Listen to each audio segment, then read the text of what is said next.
Este es el relato de 3 casos aparentemente no relacionados que comienzan al mismo tiempo. Lo que tienen en común es un tipo de infección que es imposible tratar. Una clase de infección que ha desencadenado brotes epidémicos mortales en nuestros hospitales más prestigiosos. Es una crisis que se está extendiendo a una velocidad alarmante. Y amenaza a cualquiera, hasta a las personas sanas.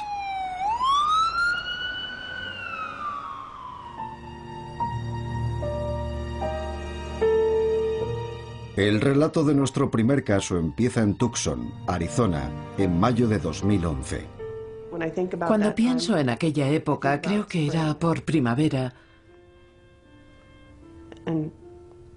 Y en lo animada que era y lo preciosa que era.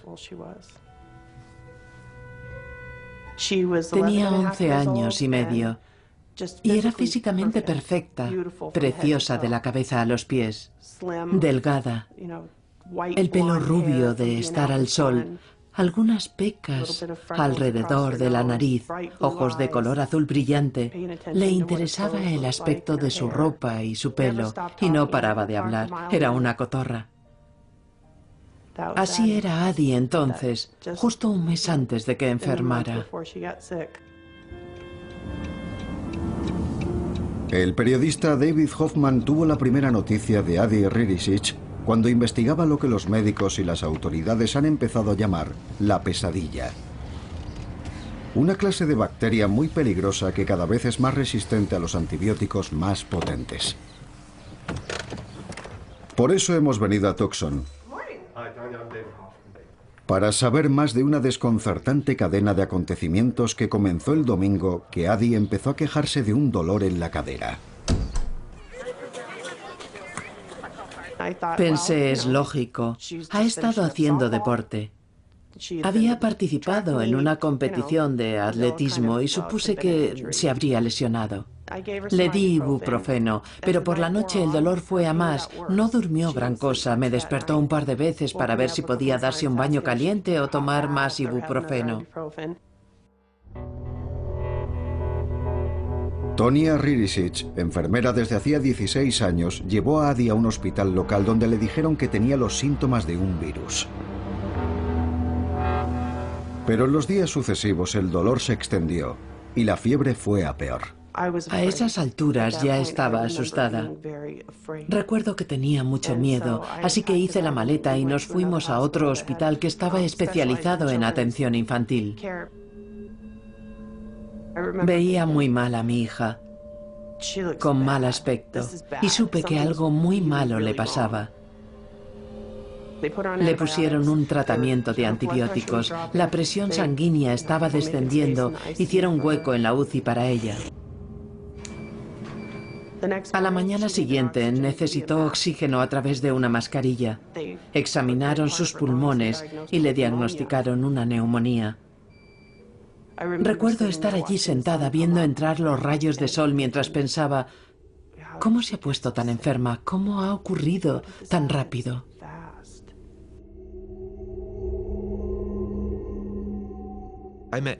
Conocí a Addie cuando estaba en la unidad de cuidados intensivos. Estaba allí tendida, respirando con dificultad. Tenía miedo. Tenía pequeños granos infectados por todo el cuerpo. Cuando la vi me pareció que lo más probable era que tuviera una bacteria estafilocócica que le estaba causando un shock séptico.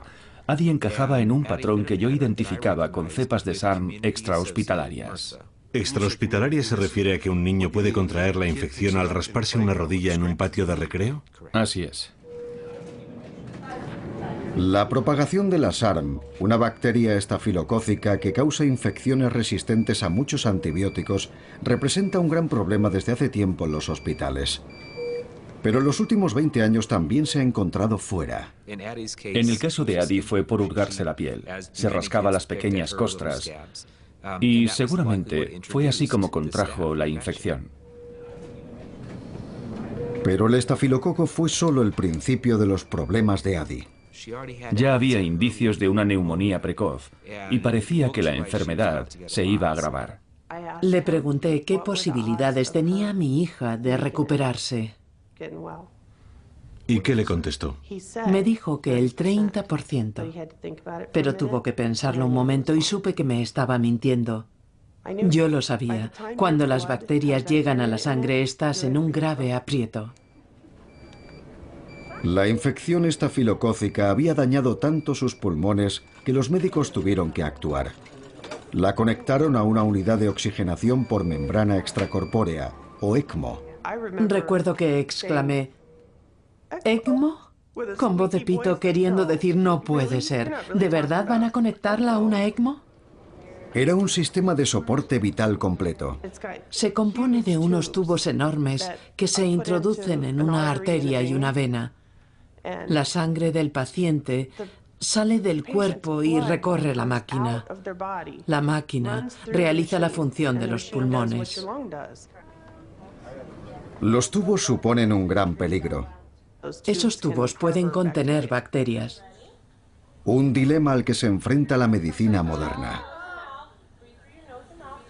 Las intervenciones que pueden salvar la vida a veces provocan un gran riesgo. Un paciente conectado a una ECMO está mucho más expuesto a contraer infecciones adicionales. Es la naturaleza del monstruo. ¿Y así ocurrió? Sí. Y contrajo una especialmente mala. ¿Cómo se llama? Estenotrophmonas. Las estenotrofomonas son una clase de bacteria muy distinta a los estafilococos. Se encuentra en los hospitales y puede vivir dentro de los tubos de respiración, y es sumamente difícil de tratar. El problema con las estenotrofomonas es que incluso desde el principio ya es una bacteria muy resistente. Normalmente solo existen 4 o 5 antibióticos capaces de tratar esa bacteria en particular. Adi se enfrentaba a otra aterradora faceta de la resistencia a los antibióticos. Un grupo de bacterias denominadas gram negativas. Explíqueme por qué estas bacterias gram negativas son tan tenazmente dañinas. Bacteria gram negativa es un término médico. En realidad, se refiere a la cubierta que reviste la bacteria.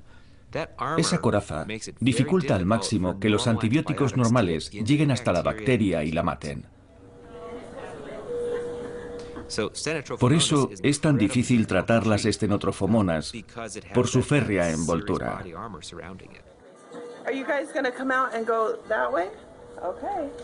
Las bacterias gram negativas estaban demostrando en Adi toda su capacidad de resistir la acción de los antibióticos. Le administraron un antibiótico contra las estenotrofomonas y funcionó un tiempo.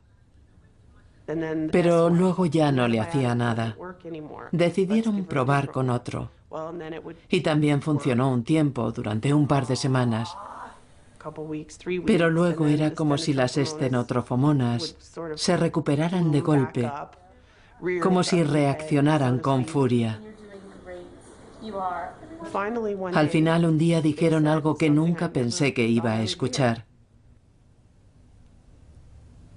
Que las estenotrofomonas eran panresistentes. El prefijo pan significa todo, como en Panorama. Adi y su madre habían entrado en la era posantibiótica. Tuve que decirle, no hay más opciones en la ciencia médica. Me he quedado sin opciones, no hay una salida. Fue un fin de semana muy largo. Me habían pedido que firmara los documentos para dejar que se fuera, y lo hice. Solo quedaba una posibilidad para salvar la vida de Adi: extirpar quirúrgicamente la infección. Pedí a los médicos que pensaran en un trasplante de pulmón. Me dijeron que no se podía hacer, que era demasiado peligroso. Estaba demasiado enferma para someterse a un trasplante, aunque resulte extraño, ya que el trasplante se presenta como el último salvavidas. Sin embargo, la infección resistente por estenotrofomonas hace que las perspectivas de sobrevivir al trasplante no sean buenas. De hecho, es fácil que estén próximas a cero. Los médicos se enfrentaban a un dilema de ética médica: si poner en riesgo o no un recurso tan valioso como unos pulmones jóvenes. Dadas las escasas posibilidades de supervivencia de Adi, ¿qué fue lo que inclinó la balanza? Pienso que fue la madre de Adi, Tonia. Era una ferviente defensora de su hija y no se rindió en ningún momento. Y también el hecho de que no estábamos tratando con un cuerpo inerte sobre la mesa, sino con una niña que se comunicaba con nosotros y que tenía sus arrebatos temperamentales y sus destellos de vida que todos podíamos ver en la unidad ECMO. ¿Cómo ibas a decirle que no a aquella criatura humana, viva, que se comunicaba con nosotros?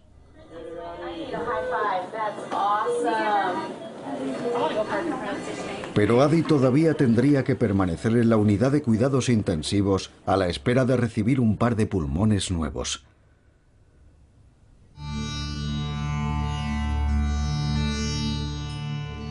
Mientras Adi luchaba por su vida, un joven estadounidense llamado David Ritchie estaba a punto de enfrentarse a otra amenaza en las calles de la India. Después de pasar 30 horas en un tren, por fin llegamos a Calcuta. Aquí las bacterias gram negativas se propagaban de manera alarmante y venían de lugares inesperados. Quería conocer otra cultura y me propuse un entorno en el que sirviera y ayudara a la gente.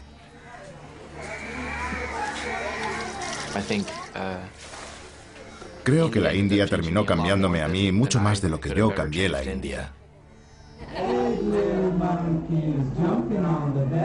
Había llegado con un grupo misionero para trabajar en orfanatos.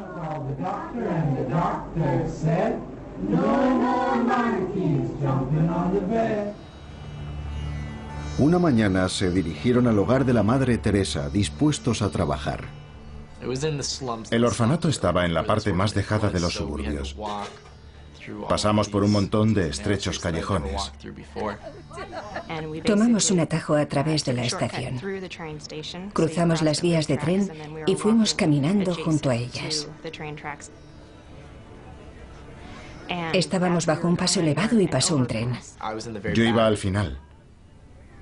Iba caminando cuando de repente, surgido de la nada, pasó un tren a toda velocidad. Me di cuenta, pero solo recuerdo que pensé, iba a toda mecha. Con la velocidad y la fuerza que llevaba, me atrapó por la manga y me arrastró bajo las ruedas. Las ruedas seccionaron mi pierna y empezó a salir sangre a borbotones. Sacaron a Ritchie de debajo del tren. Había tenido la suerte de sobrevivir y lo llevaron a toda prisa a un hospital local. Y llegó un médico. Alargó el brazo hasta la estantería de arriba y bajó un estuche de cuero. Entonces sacó un cuchillo enorme, tipo machete, un gran cuchillo de filo serrado. Se puso a decirles a todas las enfermeras que me sujetaran y no dejaran que me movieran. Y empezó a cortarme la pierna, cerrándola sin más.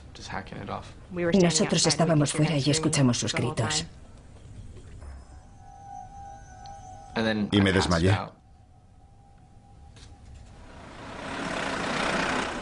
A las 24 horas, Ritchie fue trasladado a otro hospital y su estado empeoró rápidamente.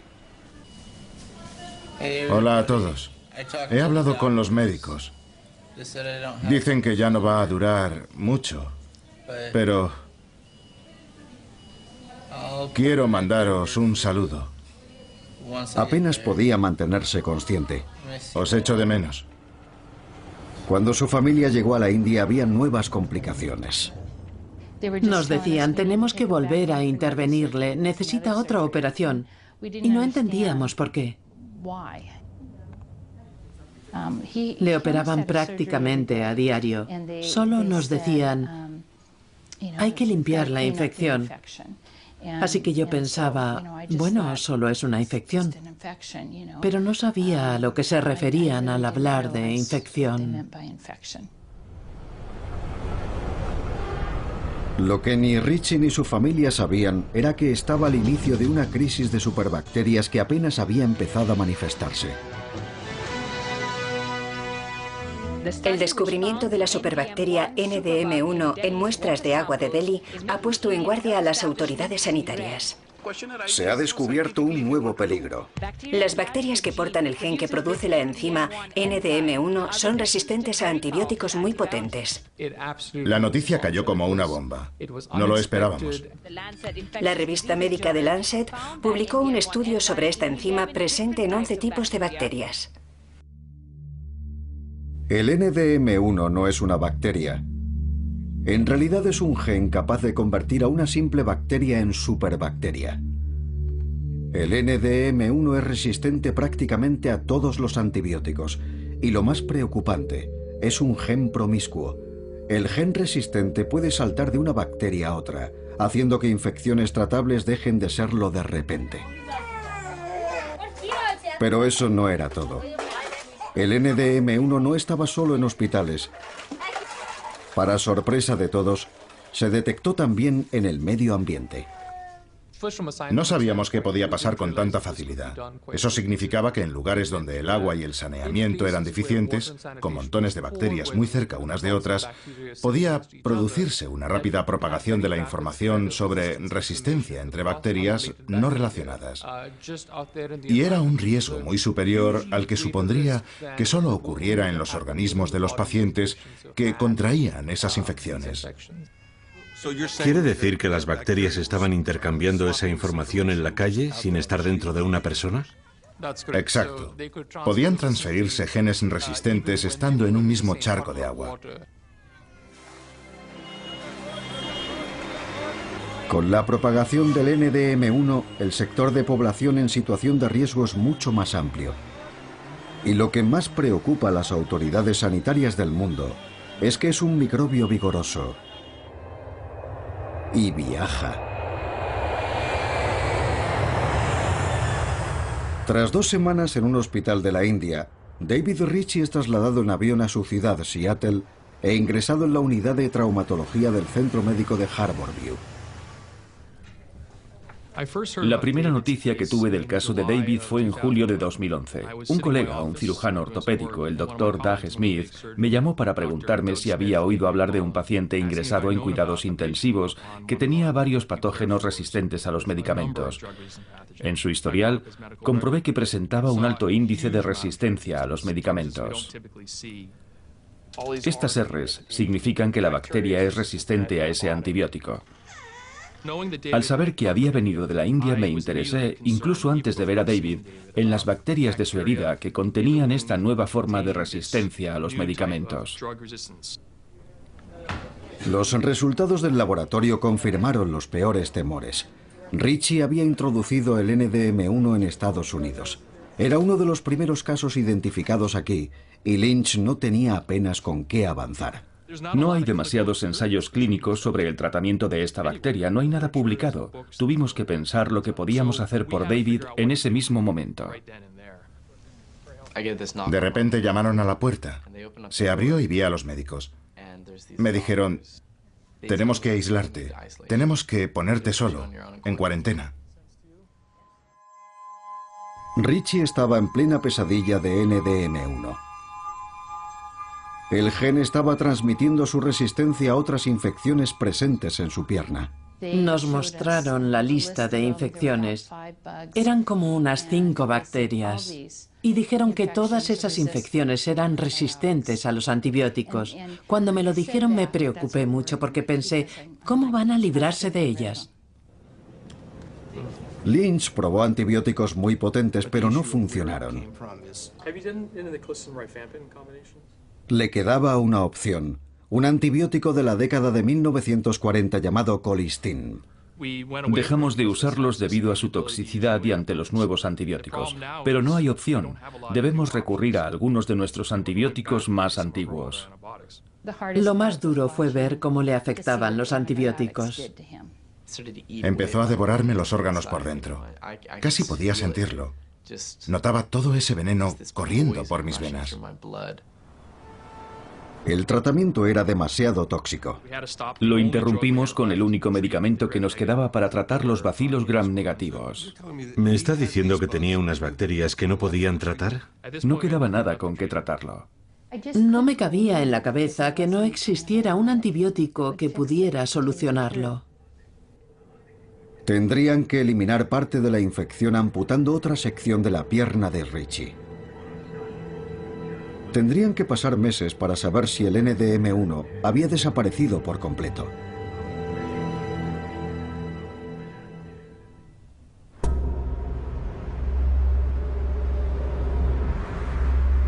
En el último decenio, los hospitales de la zona de la ciudad de Nueva York se han convertido en el epicentro de otra clase de bacteria gram negativa muy resistente y mortal. Esta superbacteria no vino de ultramar, es de origen local.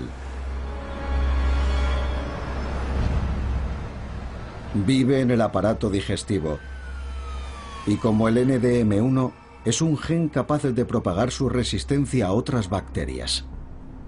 Se llama KPC. Nadie sabe el número exacto de pacientes en la zona de la ciudad de Nueva York que se han infectado con KPC, ni cuántos han muerto a causa de la infección. En el ámbito nacional, la mayoría de los hospitales no están obligados a informar al gobierno de brotes infecciosos y no hablan de ellos públicamente. Pero como parte de la investigación, uno de los hospitales más prestigiosos del país, el Centro Clínico del Instituto Nacional de la Salud, aceptó dar una explicación sobre cómo abordó un grave brote de KPC.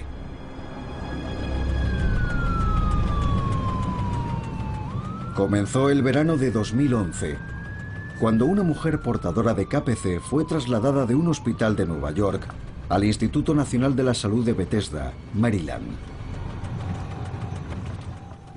Hablar de infecciones hospitalarias es muy difícil para un hospital, porque lo que estás diciendo es que todos sabemos que cuando vas a un hospital hay ciertos riesgos. Y ahora hemos puesto al descubierto en qué consisten los riesgos. El Instituto Nacional de la Salud nunca había tratado un caso de KPC. Cuando trajeron al paciente a la UCI, el personal puso todo su empeño en evitar que el KPC se propagara a otros pacientes. Declaramos la alerta máxima, el equivalente en epidemiología hospitalaria a un nivel 5 de alerta militar, y tratamos de aplicar sobre la marcha todo lo que se nos iba ocurriendo para que el organismo no se propagase por el hospital. La llamaron KPC. El nombre venía de Klebsiella pneumoniae carbapenemase. Sonaba muy rimbombante, pero no sabíamos lo que significaba.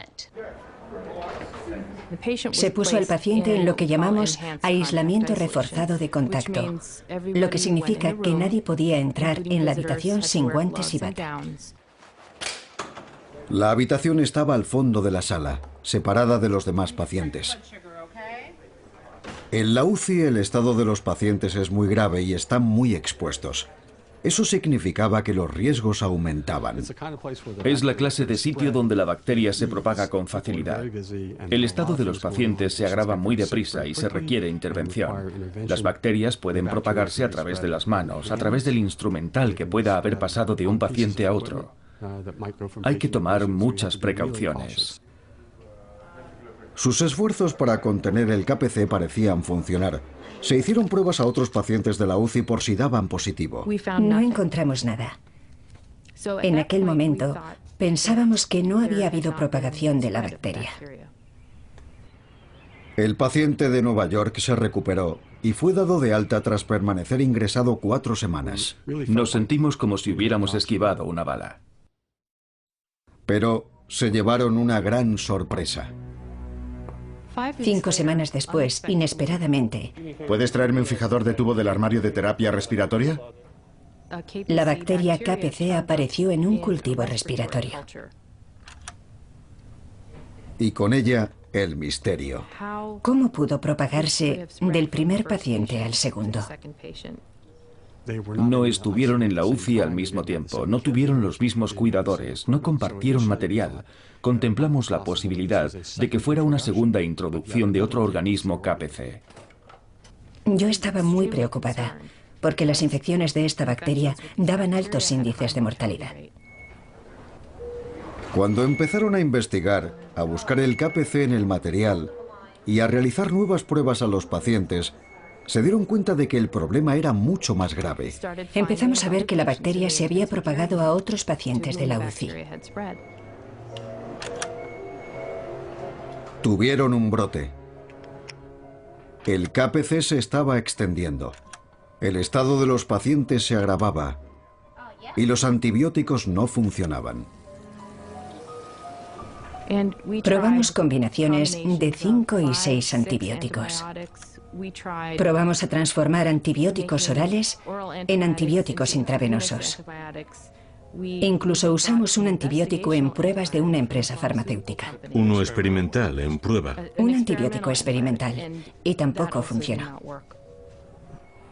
Desesperado por frenar el brote, el hospital tomó medidas sin precedentes.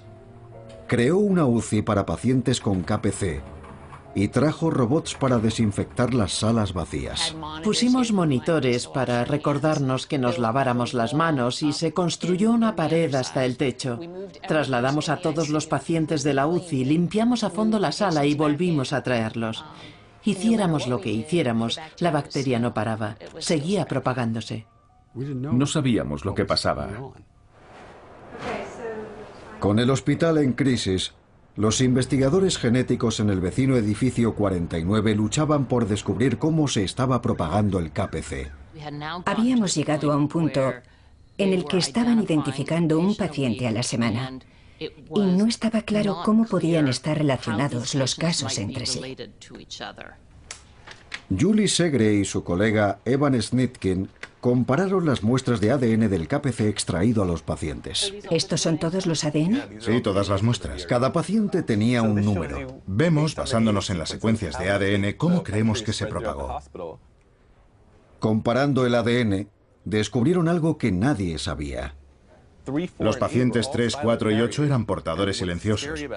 Pueden estar transmitiéndola a otros pacientes sin saber siquiera que son portadores.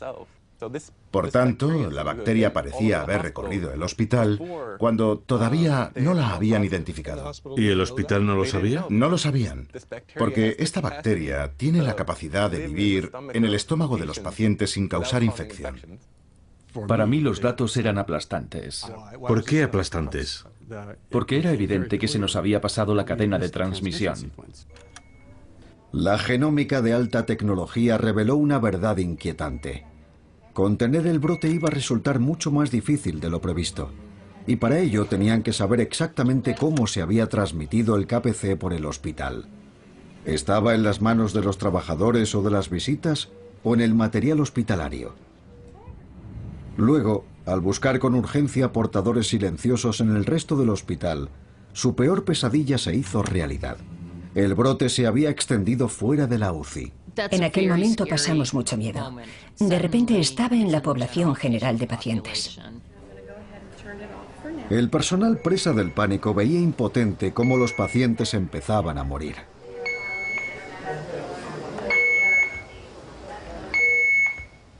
Nos sentimos responsables de la muerte de los pacientes. Entras en una habitación y puede ser que tu guante tenga un agujero.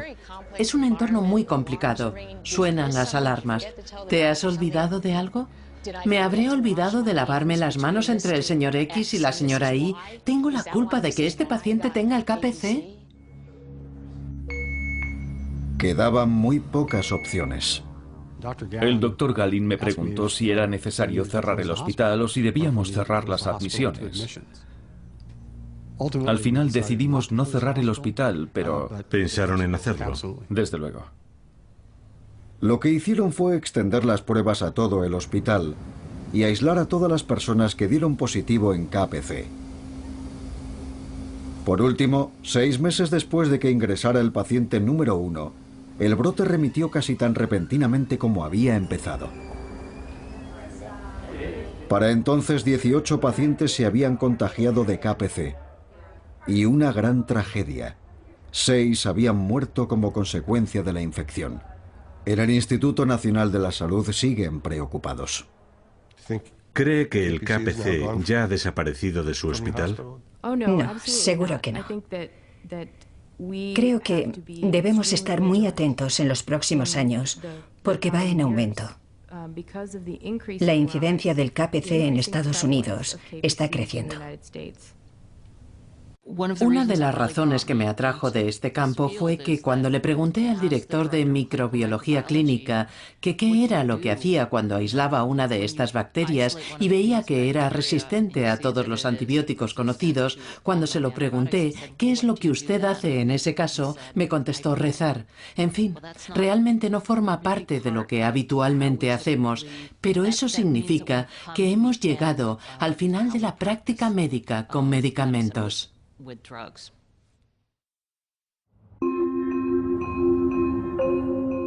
La perspectiva de vivir sin antibióticos es inimaginable para un mundo que ha dispuesto de un suministro barato y abundante desde que terminó la Segunda Guerra Mundial.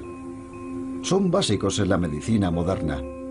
Es difícil recordar una época en que no estuvieran presentes, cuando un corte infectado podía matar a una persona joven y sana en cuestión de días. Pero ahora está claro que nuestros pasos van en esa dirección, que el milagro de estos medicamentos se está desvaneciendo.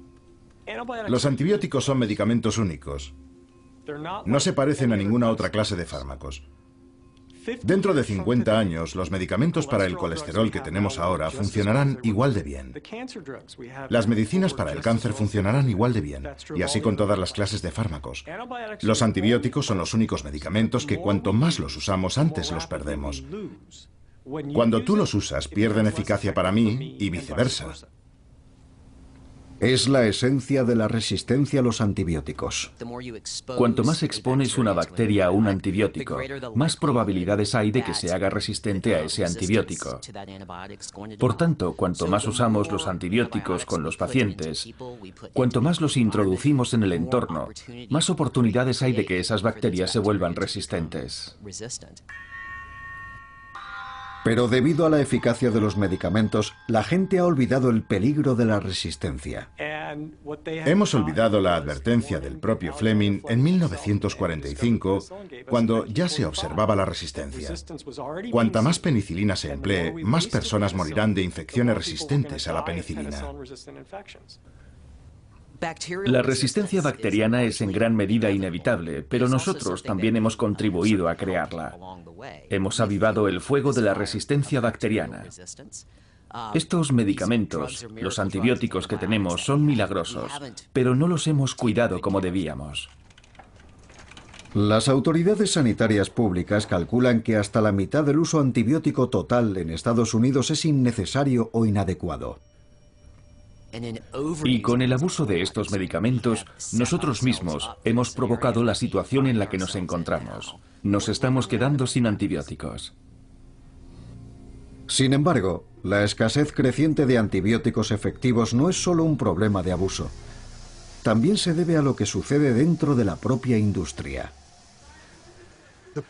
El momento en que empezó a ser problemático fue entre la década de los 80 y los 90, cuando empezamos a ver bacterias ocasionales que eran muy difíciles de tratar, y empezaba a estar menos claro que pudiéramos inventar nuevos antibióticos.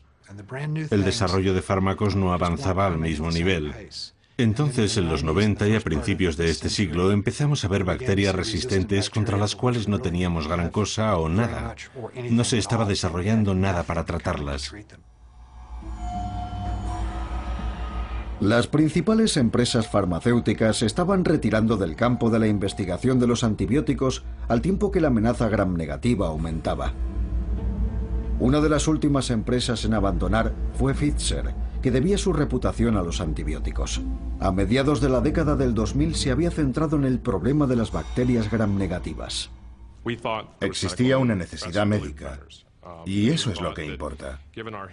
Y pensamos que, dado nuestro historial en el desarrollo de la penicilina, los antifúngicos y, en fin, los antibióticos, que si nos centrábamos en ello, tendríamos éxito. Pero se trata de una empresa muy arriesgada y del todo impredecible. Pfizer formó un equipo de investigación de categoría mundial en Groton, Connecticut, e incorporó al veterano investigador sobre bacterias gram negativas, John Quinn. En 1983, cuando terminé mi formación, las empresas farmacéuticas tenían un equipo de desarrollo de antibióticos. Pero cuando aterricé en Pfizer en 2008, ya solo quedábamos 3 de las grandes y algunas empresas pequeñas.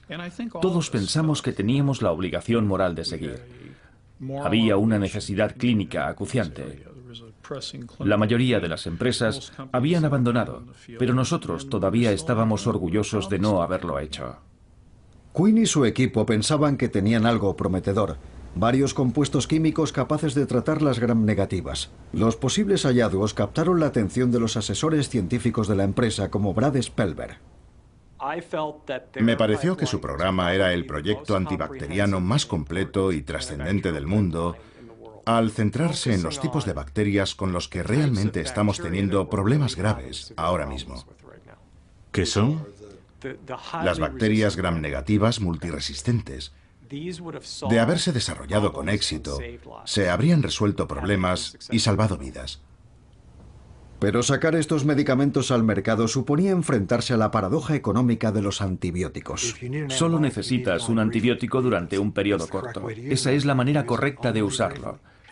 Económicamente, significa que no hay un rendimiento de la inversión, porque te has gastado entre 600 y 1.000 millones de dólares en poner ese nuevo antibiótico en el mercado. ¿1.000 millones para introducir un medicamento nuevo? Hay que gastarse unos 1.000 millones para introducir un nuevo medicamento en el mercado, y la reacción inicial ante eso es, muy bien, pues vamos a usarlo lo menos posible. Tienes una gran empresa que dice: puedo ganar miles de millones con medicamentos para el colesterol, para la hipertensión, para la artritis, para la demencia, cosas que sé que los pacientes van a tener que tomar durante el resto de su vida. ¿Por qué iba a invertir mis dólares de I+D en antibióticos que no me van a dar ningún dinero si puedo invertirlo en esto otro? Este es el trato. Que va a generar muchos ingresos a la empresa. Yo respondo ante los accionistas. Ese era el problema al que se enfrentaba Fisher en 2011.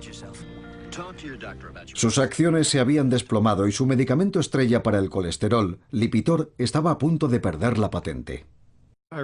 Recibí un mensaje por correo electrónico en mi BlackBerry que decía que en 2 horas había una reunión urgente de asistencia obligada. No podía ser nada bueno. En la reunión me dijeron que se había anunciado el cierre del centro de Groton. Terminaban los 70 años de liderazgo en el desarrollo de antibióticos, dejando inacabada su investigación para combatir las bacterias gram negativas. Personas ajenas a la empresa, muchas eran amistades personales, me dijeron que Pfizer se limitaba a hacer lo mismo que habían hecho otras empresas. No era algo terrible, no era inmoral. Vivimos en una sociedad capitalista. Pedimos a Fisher que explique esa decisión. Creo que tienen que tomar decisiones despiadadas a la hora de decidir dónde poner el capital de la empresa, dónde invertir.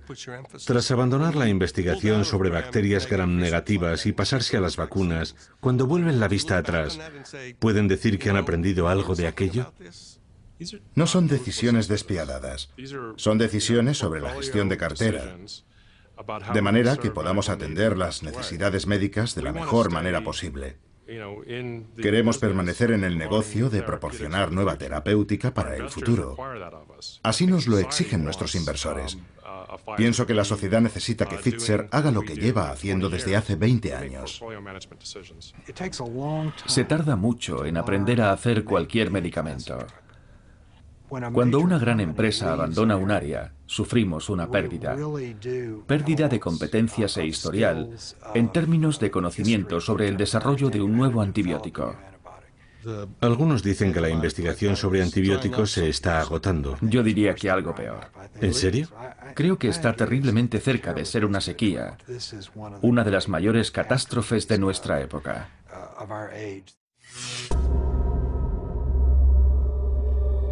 La resistencia generalizada a los antibióticos lleva mucho tiempo gestándose.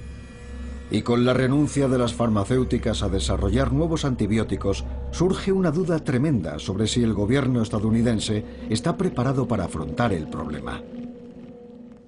Doctor, repasando la historia, hemos tenido grandes desafíos en materia de salud pública y a menudo nos hemos enfrentado a ellos a lo grande. Pienso en el SIDA y cómo hemos tratado el problema. Hizo falta un gran esfuerzo y la gente se hizo cargo. Sin embargo, el otro día eché un vistazo a los índices de investigación en el Instituto Nacional de la Salud. La resistencia microbiana estaba al final de la lista. Correcto. Ocupa el puesto número 70 de la lista. ¿Qué nos dice eso de la prioridad?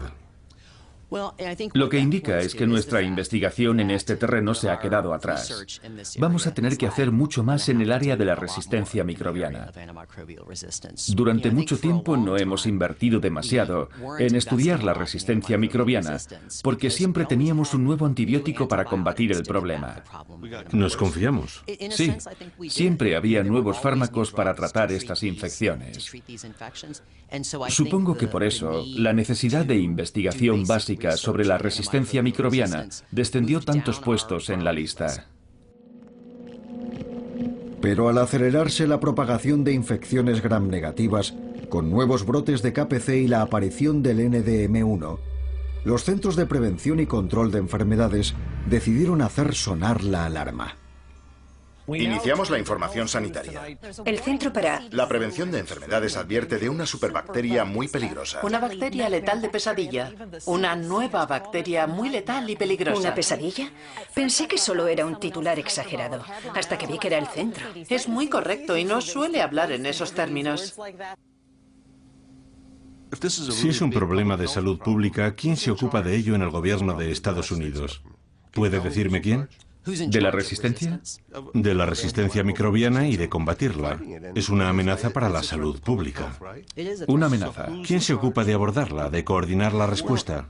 Bueno, ya el hecho de preguntarnos quién se ocupa de combatir la resistencia microbiana nos indica que es un problema complejo.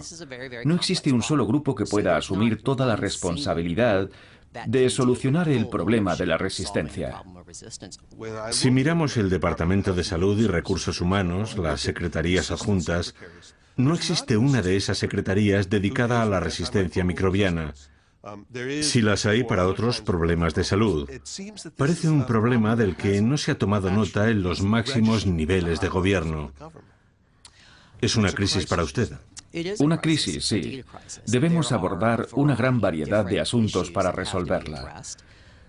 Las distintas agencias federales relacionadas con el tema deben adoptar una diversidad de medidas. No estamos diciendo que las agencias gubernamentales no conozcan el problema y no estén haciendo nada.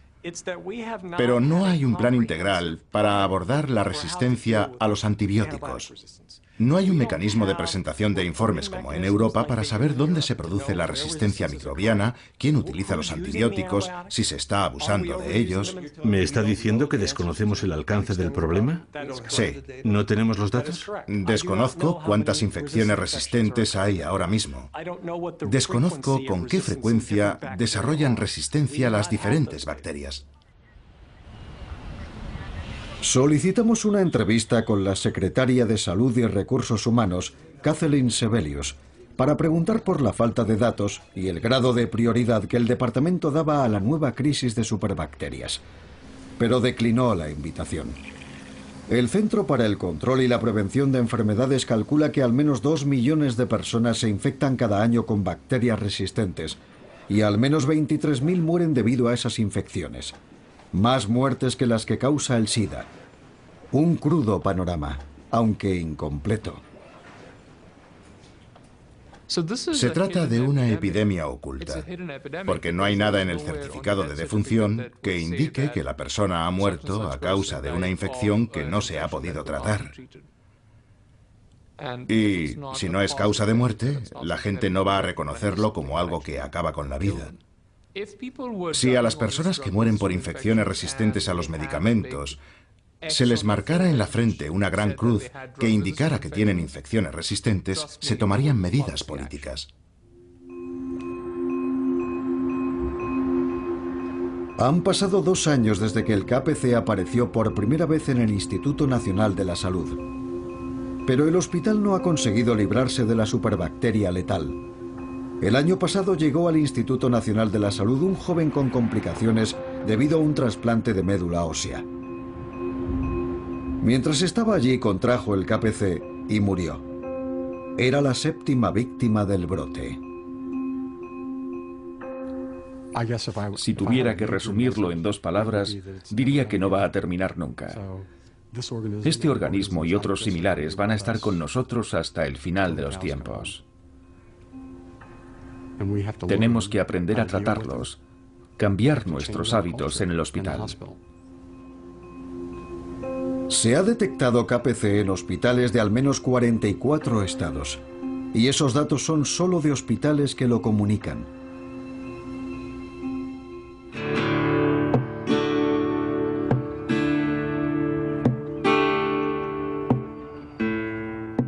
En cuanto a David Ritchie, han pasado 2 años desde que fue sometido a una última operación.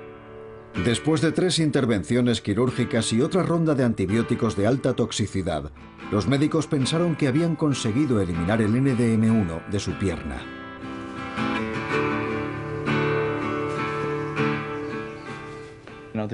Bueno, ya no hay músculo. Y solo me quedan unos 15 centímetros de pierna. El hueso termina aquí. De momento Ritchie está sano, aunque no se ha librado completamente del miedo a la infección por NDM1. Los médicos fueron muy sinceros. Me dijeron que era muy probable que la infección no desapareciera. Nunca. Sí. Me dijeron que no tenían suficiente experiencia como para saber lo que iba a pasar.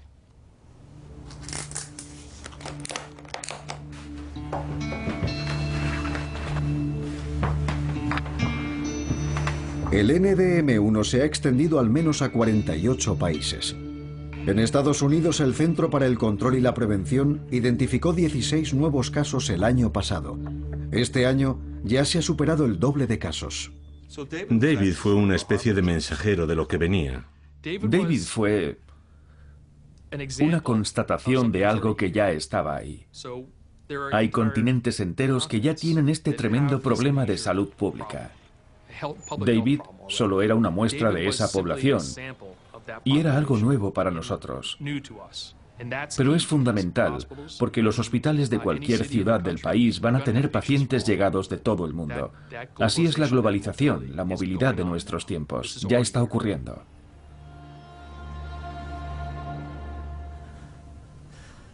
Buenos días, Adi. Hágase la luz. Mira qué día nos ha preparado el Señor. También han pasado 2 años para Adi. Ya, pero no tiene gracia. Hágase la oscuridad mejor. 2 años desde que volvió a casa con unos pulmones nuevos.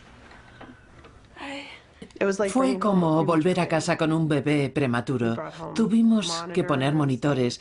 No podía hacer nada sola, ni siquiera darse la vuelta en la cama. No podía cambiar de postura. Estaba muy rígida y débil. ¿Cómo te encuentras ahora? En general estoy bien. Ahora mismo no hay nada fuera de lo normal. Me siento bastante bien. Ya estoy prácticamente como antes. He recuperado a todos mis amigos. ¿Comprendías lo que te estaba pasando? No. ¿Te habló alguien de la infección y de lo que significaba esa infección? No. Simplemente lo que me decían era... Yo decía... Quiero irme a casa. Y me contestaban que no podía irme todavía porque estaba demasiado enferma para moverme.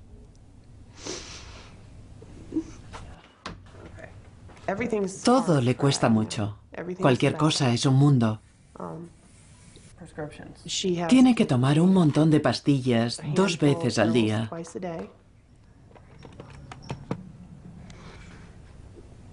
Nos preocupa constantemente que pueda coger una bacteria o un virus. En estos 2 años ha tenido neumonía 5 veces. Neumonía bacteriana que hubo que tratar con antibióticos.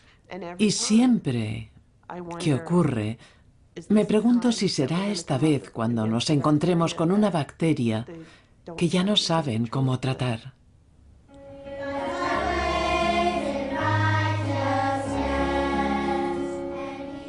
En los trasplantes de pulmón, alrededor del 80% consigue sobrevivir 1 año y alrededor del 50% sobrevive 5 años. Después el riesgo aumenta cada año.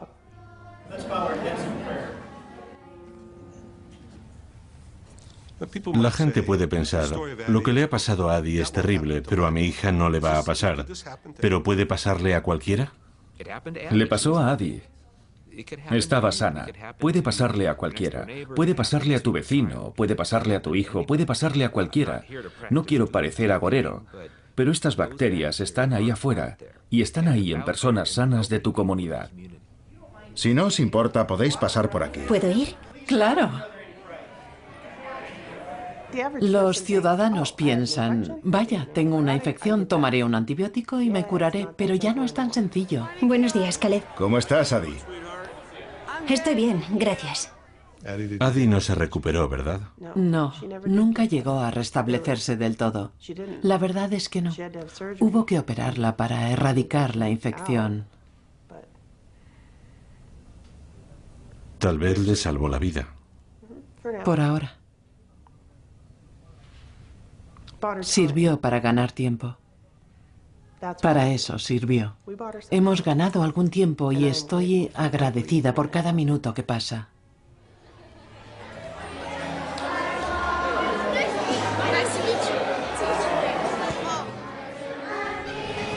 Hola, soy Adi. ¿Nos conocemos? Tu cara me suena. Seguro que nos hemos visto en alguna parte. Tú también me suenas. ¿No eras mi enfermera? Sí.